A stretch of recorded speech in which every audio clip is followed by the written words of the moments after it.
It tells us in Pasuk Vav, Vayomis Yosef Lechov v'chol adorahu. Yosef passed away, and his brothers, v'chol adorahu, and the entire generation.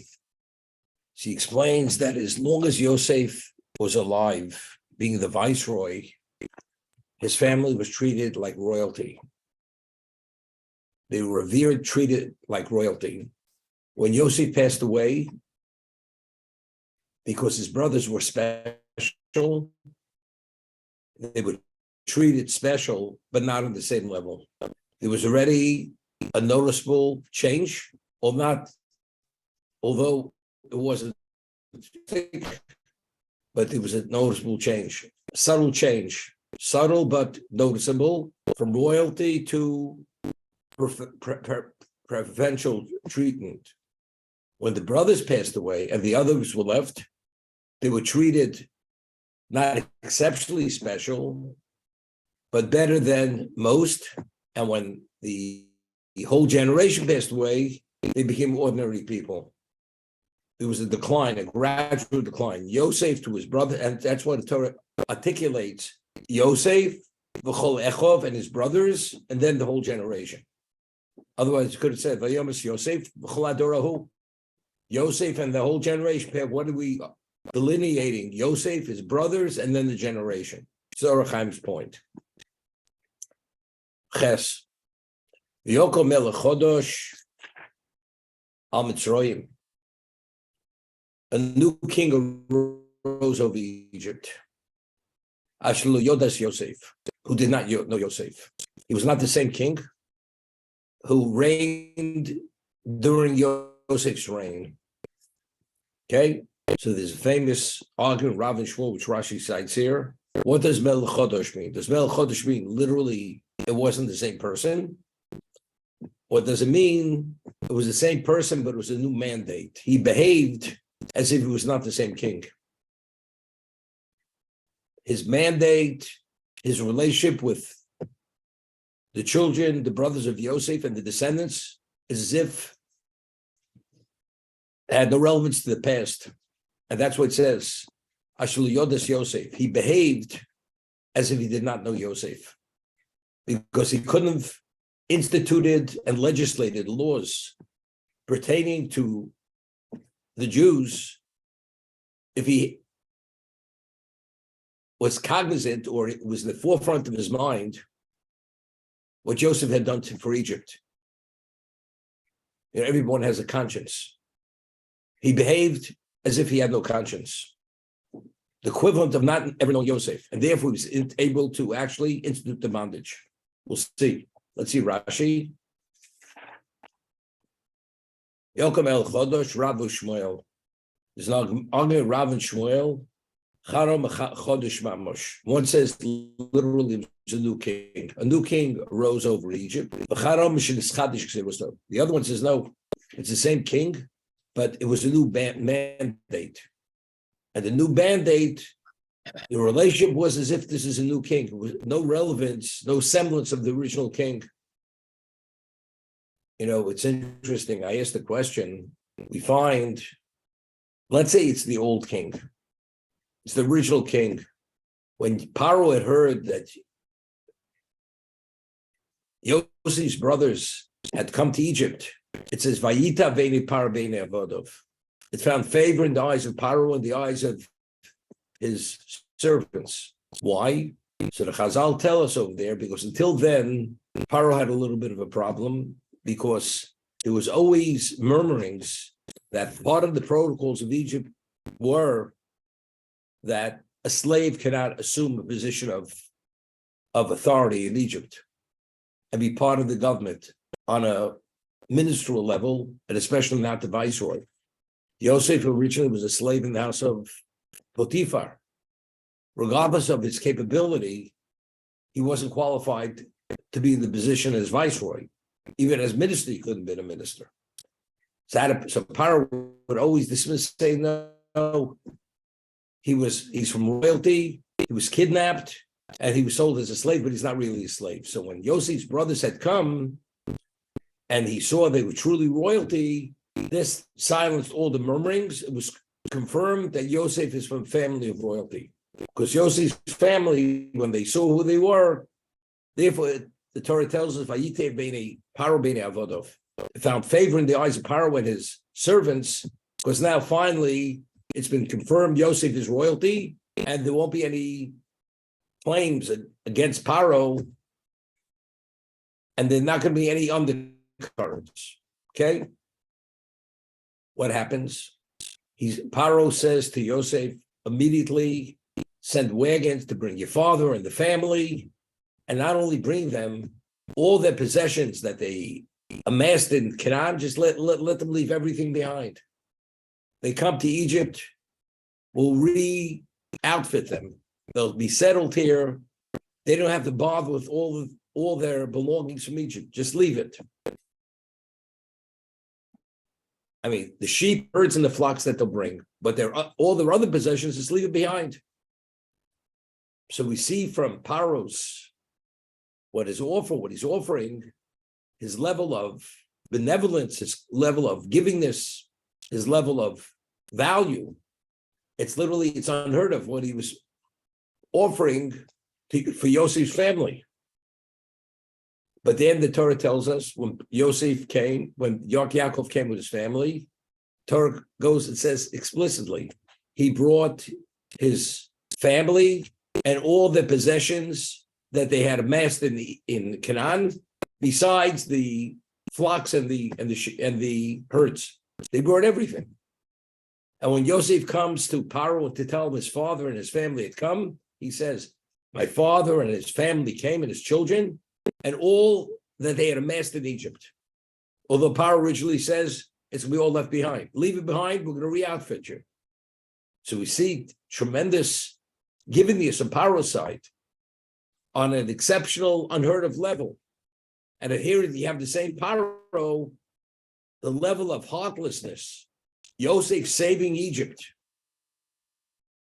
If not for Yosef's overseeing the plenty and the famine, Egypt would have perished. Egypt is the wealthiest civilization in the history of the world. They amassed all the wealth of the world here. And yet, he's instituting a new bondage. I mean, how could this be the same king? After demonstrating and showing such a level of kindness and giveness, which is unheard of. Now, the Gemara tells us Yaakov himself became, the last 6 years he spent with his father-in-law, he became very wealthy. And Torah attests this fact, very, very wealthy. And that was the cause of the rift between Yaakov and his brothers-in-law and Lavan, that they felt that Yaakov had taken everything from their father.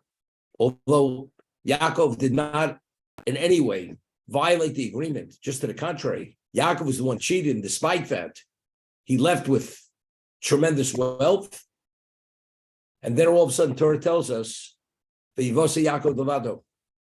Yaakov was left all by himself. So the Gemara tells us, why was he left by himself? Although he had transported all his belongings across the Yabok River, his family, he went back for Pachim Ketanim. He went back for earthenware vessels. So what's the takeaway from there? The takeaway from there is, regardless of wealth you are, Yaakov has such wealth, wasn't bothering himself with vessels which are barely worthless. I mean, they barely have any value. They're worthless. But yet, nevertheless, Yaakov went back to Pachim Ketanim. So from here, we learned the takeaway is, Tzadikim chavivim mon yosem migufam.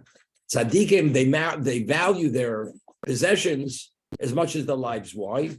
Because a person is not a tzaddik, he will justify certain things which a tzaddik will not justify. What does that mean? A person's not a tzaddik. He's not careful with many things, because worse comes to worse, if it's a question of his life being in jeopardy, he'll permit himself to take something which is not rightfully his, to steal. Although if he would have initially been more careful with many things that he possessed, he wouldn't have to resort to stealing. That doesn't resonate in his mind, and therefore he's careless with many of his possessions. A tzaddik, anything that God gives him, he values, because you never know when you may need that, and that'll make a difference whether you have to transgress or not transgress. Tzadikim chavim mamonios b'gufan. Therefore, Yaakov was, regardless of how wealthy he was, he went back to these earthenware vessels, which barely had any value. So good. Yaakov's coming with his family. The herds, the flocks, the wealth, the significant possessions. But Yaakov's coming with everything. Whatever he amassed in Egypt, he's coming with everything. Because tzadikim chavim mamonios migufam. But what about a Gentile, especially royalty? The Gemara tells us in Avodah Zorah that when you would travel in the desert, when the Roman legions would travel, because Rome was the height of power, you'd find pottery strewn all over the desert. You'd find all kinds of things. Where they camped, they'd leave things behind. Why? Because this was the ultimate in royalty. A person of royalty or that level of power doesn't bother taking things with him from place to place. You leave things, you don't clean up, so to say. When you come to your new location, you have new cutlery, you have new pottery, you have new dishes. Everything is replaced. That's the perception of a non-Jew. That's royalty. That's power. One who actually values even pottery, even pachim ketan, earthenware vessels, which barely have any value, what is that indication of? Of a pauper. I mean, Paro just himself has extricated himself from this perception that he installed a slave. You see Yaakov's children, this confirms their royalty. All the murmurings are finally silenced. Paro says, when you bring your family, the way the non-Jew sees what royalty is, let them leave everything behind. They'll be re-outfitted. So it wasn't due to his exceptional level of giving this a kindness. It was all to cover his own flank. Only that otherwise, again, if people see Yaakov the way he, through his behavior, how would they evaluate that behavior? They're a bunch of paupers. They were a bunch of slaves. He doesn't qualify to be the viceroy. So that he made that level of offer, although it was exceptional, is for himself and had nothing to do with his givingness and his level of appreciation that he had for Yosef. It was purely for self-interest. As a result of that, now that he institutes the bondage, again, it's not doing 360-degree turn on this. Rather, again, he's always interested in his own flank. And because he's concerned, because they're proliferating this level, ultimately there'll be a fifth column, and as it says, they will drive us out of the land. Therefore, to prevent that, because he was worried, he instituted new laws, which he treated them, because even if he didn't know Yosef, but still, it's part of the Egyptian history. There was a plenty, there was a famine. Egypt today is the height of power at every degree. Where does it come from? It's Yosef. So how do you treat Yosef's family this way? The answer is that he never had their interest. He never had a level of appreciation. There's a Seforno in Vayigash, unbelievable Seforno. It says, Vayita be'ene par be'ene avodov, not as I just said. Why was he ecstatic when he heard that Yosef's family came? Because he felt, and there's always an undercurrent of anti-Semitism between the Jew and the non-Jew.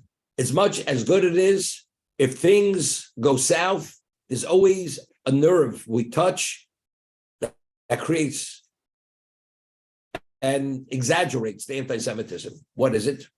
They say, the Jew, you never know what his intent is. So the Seforno says, why? Yosef at that point saved Egypt. Yosef at that point brought all the wealth of the world to Egypt. But Paro said, now that Yosef's family is here, until now he's been doing for us, but now that his family is here, he will do for his own family, and therefore he'll do better. You hear this? As good as a Jew could do, as well as he could do, but now that he's for his own self-interest, he's even do better than he's done until now. He's going to outpace as good as he's accomplished. What do you mean? That's the reason why it's Vayitav. You're on top of the world in every sense of the word. But now, until now, he hasn't given us yet his best. But now that his family is here, now he's giving us his best. I once had an incident. A person who worked, I don't know how it works today, as a cashier in a supermarket. At the end of the day, they count up the money. They take the till, and each person is responsible for whatever the money came in. But let's say there's, according to the receipts and everything, the money is not the amount that should be. It comes out of the paycheck of the employee, of the cashier. So what happens? I'm waiting online then it was Pathmark, and the cashier is a real non-Jew. You could see on her face what she looks like. And she looked like maybe she came from German descent. Okay. And the person in front of me gives her a $10 bill, and she gives her a change of a $100 bill. Here, he gives 10, gives change of 100. So I say to the cashier, I think you just made a mistake. He gave you 10, you gave him 100. Meaning it's going to cost you. You're going to have to make up that difference. It's come out of your salary. Okay, thank you. As I finish, the person behind me is paying, and takes out a wad of bills, fives and singles, maybe $200 cash, but it was singles and $5 bills. We're not talking about $100 bills. And she says to me, a Jewish wad of bills. Hear this? These Jews, they have this cash in their pocket. Hear this? After I just saved her $90 out of her pocket, she's giving change of 100, should be $10. You make this kind of comment. What kind of comment is this? The answer is the non-Jew always sees that Jew. On the average, there's always a certain stereotype that they have. The Jews, they're for themselves. But now that it is for themselves, because Yossi's family's here, now he's really going to do well for us. What are you talking? The whole wealth of the world has come to you only because of Yossi. The country has only survived because of Yossi. The height of power because of Yossi. But no, now he's even do better for us.